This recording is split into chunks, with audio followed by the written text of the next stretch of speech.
My beloved brethren, Meus amados irmãos, como é bom reunir-nos novamente com vocês. Sempre que assisto à reunião geral do sacerdócio, reflito nos ensinamentos de alguns dos mais nobres líderes de Deus que falaram nas reuniões gerais do sacerdócio da igreja. Muitos já foram para sua recompensa eterna, mas com o brilhantismo de sua mente, a profundidade de sua alma e o calor de seu coração, eles nos deram orientação inspirada. Compartilharei com vocês hoje alguns ensinamentos deles a respeito do sacerdócio. Do profeta Joseph Smith. Ele disse: o sacerdócio é um princípio eterno e existiu com Deus desde a eternidade e existirá por toda a eternidade, sem princípio de dias ou fim de anos. Com as palavras do presidente Wilford Woodruff aprendemos: o santo sacerdócio é o canal por meio do qual Deus se comunica e interage com o homem na terra, e os mensageiros celestes que visitaram a terra para comunicar-se com o homem são homens que possuíram e honraram o sacerdócio enquanto viveram na carne. E tudo o que Deus ordenou que se fizesse para a salvação do homem, desde a vinda do homem à terra até a redenção do mundo, foi e será realizado pela virtude do sacerdócio eterno.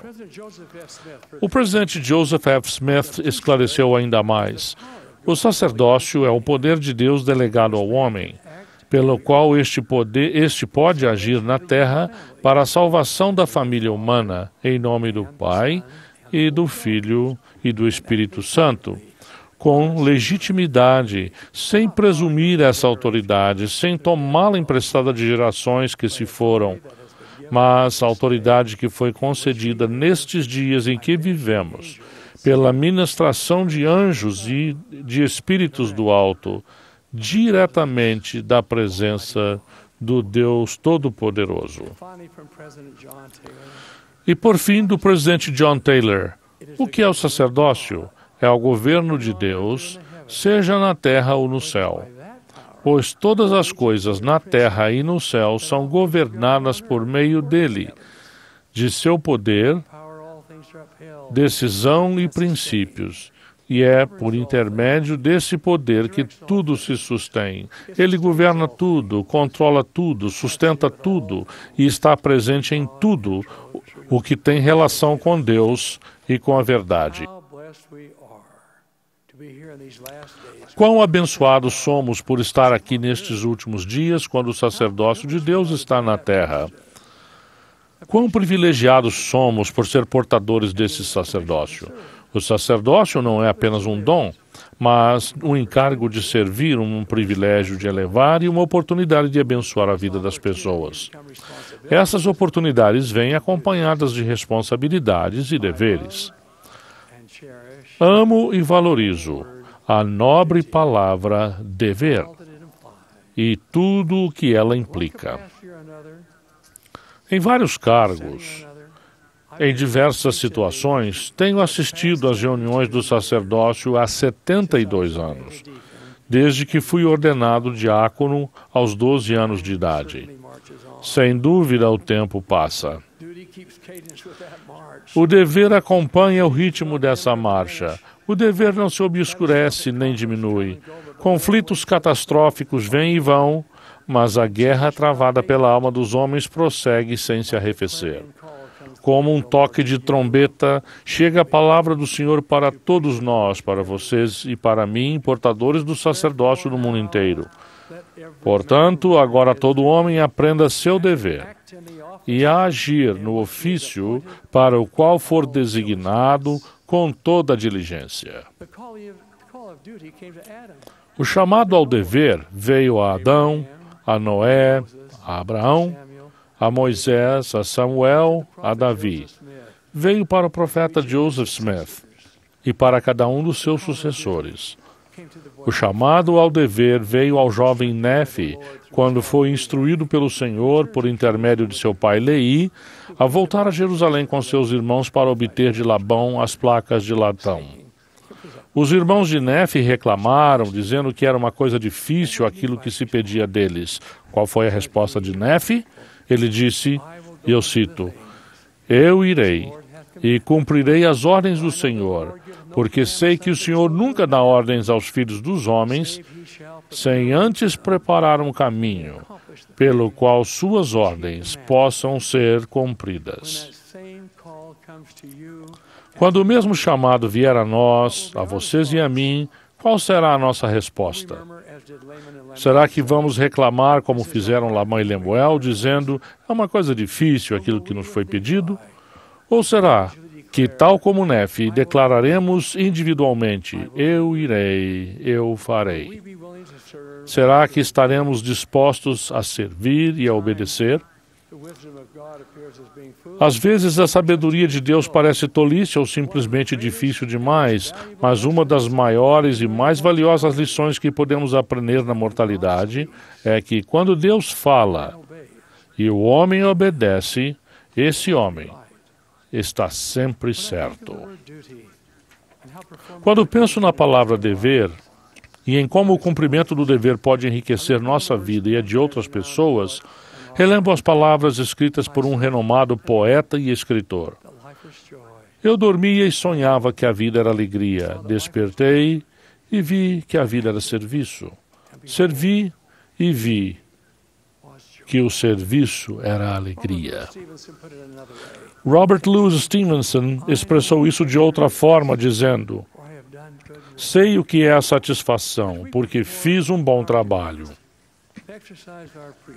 Ao cumprirmos nosso dever e exercermos nosso sacerdócio, sentiremos a verdadeira alegria.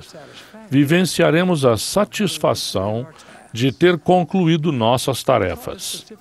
Aprendemos os deveres específicos do sacerdócio que temos, seja o sacerdócio arônico ou de Melquisedeque. Peço que pensem nesses deveres e depois façam tudo a seu alcance para cumpri-los. Para isso, cada um de vocês precisa ser digno. Tenhamos as mãos prontas, limpas e dispostas para poder participar da tarefa de oferecer o que o Pai Celestial deseja que outros recebam dele. Se não formos dignos, é possível que percamos o poder do sacerdócio, e se o perdermos, teremos perdido a essência da exaltação. Sejamos dignos de servir.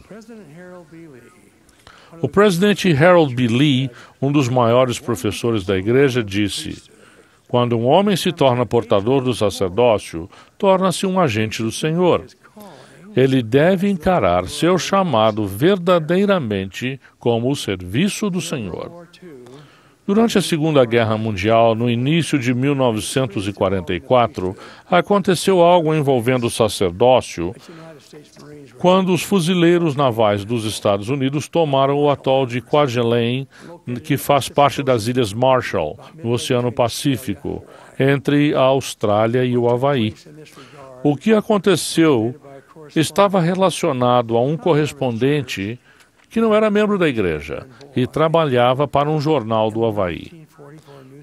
Num artigo de jornal de 1944, ele contou o seguinte, explicando que ele e outros correspondentes estavam na segunda leva que seguia atrás dos fuzileiros navais no hotel de Kwajalein.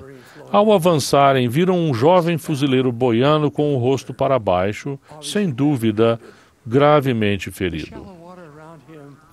A água rasa a seu redor estava vermelha de sangue. Então viram outro fuzileiro se movendo na direção do camarada ferido. O segundo fuzileiro também estava ferido, com o braço esquerdo pendente, sem forças a seu lado.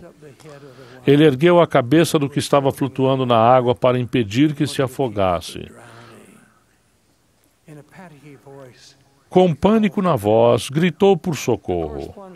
Os correspondentes olharam novamente para o rapaz que ele segurava e gritaram, filho, não há nada o que você possa fazer por esse rapaz. Então, escreveu o correspondente, vi algo que jamais tinha visto antes. Aquele rapaz, ele próprio muito ferido, arrastou-se até a praia, levando o corpo aparentemente inerte de seu companheiro. Colocou a cabeça do companheiro sobre os joelhos. Que cena extraordinária! Aqueles dois rapazes mortalmente feridos, ambos puros e de excelente aparência, mesmo naquela situação aflitiva. O rapaz abaixou a cabeça sobre o outro e disse: Eu te ordeno, em nome de Jesus Cristo e pelo poder do sacerdócio, que permaneças vivo até que eu consiga socorro médico. O correspondente concluiu seu artigo dizendo: Nós três, os dois fuzileiros e eu, estamos aqui no hospital. Os médicos não sabem como ele conseguiu sobreviver, mas eu sei. São vistos milagres em toda parte quando o sacerdócio é compreendido, quando seu poder é honrado e devidamente utilizado, exercendo-se fé. Quando a fé substitui a dúvida, quando o serviço abnegado elimina o empenho egoísta, o poder de Deus leva a efeito seus propósitos. O chamado ao dever pode vir sem alarde, quando nós que portamos o sacerdócio atendermos às designações que recebermos. O presidente George Albert Smith, aquele líder modesto, porém muito eficaz, declarou: É nosso dever, acima de tudo, saber o que o Senhor deseja e, então, pelo poder e força de nosso santo sacerdócio, magnificar de tal maneira nosso chamado na presença de nossos companheiros, de modo que as pessoas tenham alegria em seguir-nos. Recebi um desses chamados ao dever, bem menos dramático, mas também ajudou a salvar uma alma, em 1950, quando eu havia recentemente sido chamado bispo. Tinha muitas responsabilidades como bispo e tentei fazer o melhor que podia para realizar tudo o que era exigido. Os Estados Unidos travavam outra guerra na época. Como muitos de nossos membros serviam nas Forças Armadas, todos os bispos receberam da sede da igreja a designação de providenciar uma assinatura do jornal Church News e da revista Improvement Era, a revista da igreja na época, para todos os militares. Além disso, foi pedido a cada bispo que escrevesse mensalmente uma carta pessoal a cada militar de sua ala. Nossa ala tinha 23 homens nas Forças Armadas. Os quórums do sacerdócio, com grande esforço, forneceram os fundos para as assinaturas das publicações. Assumi a tarefa, sim, o dever, de escrever 23 cartas pessoais a cada mês. Após todos esses anos, ainda tenho cópias de muitas das minhas cartas e das respostas que recebi. As lágrimas me afloram facilmente quando releio essas cartas. É uma alegria ver novamente a determinação de um soldado em viver o Evangelho, a decisão de um marinheiro de manter a fé com sua família. Certa noite entreguei a uma irmã da ala o maço com as 23 cartas daquele mês. O encargo dela era enviar a correspondência e manter atualizada a lista de endereços que estava sempre mudando. Ela olhou para um dos envelopes e com um sorriso perguntou: Bispo, você não fica desanimado? Aqui está outra carta para o irmão Bryson. É a 17ª carta que você envia a ele sem receber resposta. Respondi: bem, pode ser que ele responda este mês. Acontece que aquele foi o mês em que ele, pela primeira vez, respondeu a minha carta. Sua resposta foi um tesouro para ser guardado. Ele servia numa praia distante e sentia-se isolado, solitário e com saudades de casa.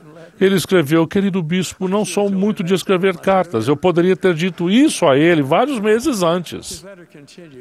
A carta prosseguia: obrigado pelo Church News e pelas revistas. Mas, acima de tudo, obrigado por suas cartas pessoais. Fiz um grande progresso em minha vida.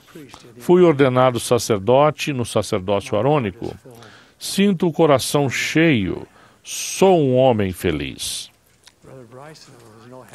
O irmão Bryson não ficou mais feliz do que o bispo dele. Descobri a aplicação prática do ditado: faça o seu dever e é o melhor a fazer. Deixe o restante com o Senhor. Anos mais tarde, quando frequentava a estaca Salt Lake Cottonwood, na época em que James E. Faust era seu presidente, relatei o ocorrido para incentivar a atenção dada aos nossos militares. Depois da reunião, um rapaz de boa aparência me procurou. Apertou minha mão e perguntou: Bispo Monson, lembra-se de mim?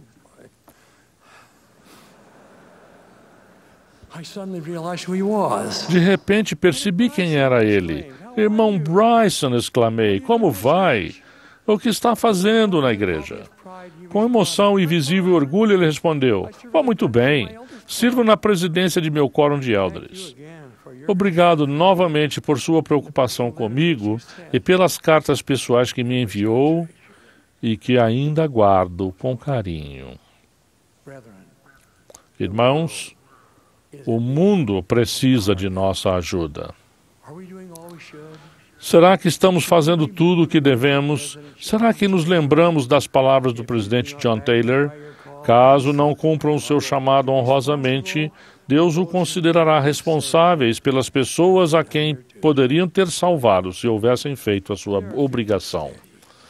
Há pés que precisam ser firmados, mãos para segurar, mentes para incentivar, corações para inspirar e almas para salvar. As bênçãos da eternidade nos aguardam. Temos o privilégio de não ser apenas espectadores, mas participantes no palco do serviço do sacerdócio. Atendamos ao lembrete encontrado na Epístola de Tiago. Sede cumpridores da palavra e não somente ouvintes, enganando-vos. Aprendamos nosso dever e pensemos nele. Estejamos dispostos e dignos de servir. No cumprimento de nosso dever, sigamos os passos do Mestre. À medida que trilharmos o caminho que Jesus seguiu, descobriremos que ele foi mais do que o infante de Belém, mais do que o filho do carpinteiro, mais do que o maior mestre que já viveu.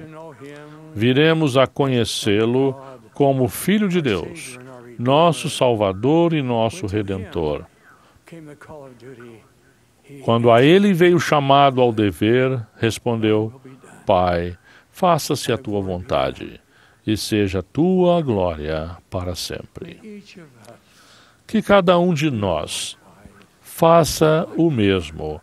É minha oração. Em seu santo nome. O nome de Jesus Cristo, o Senhor. Amém.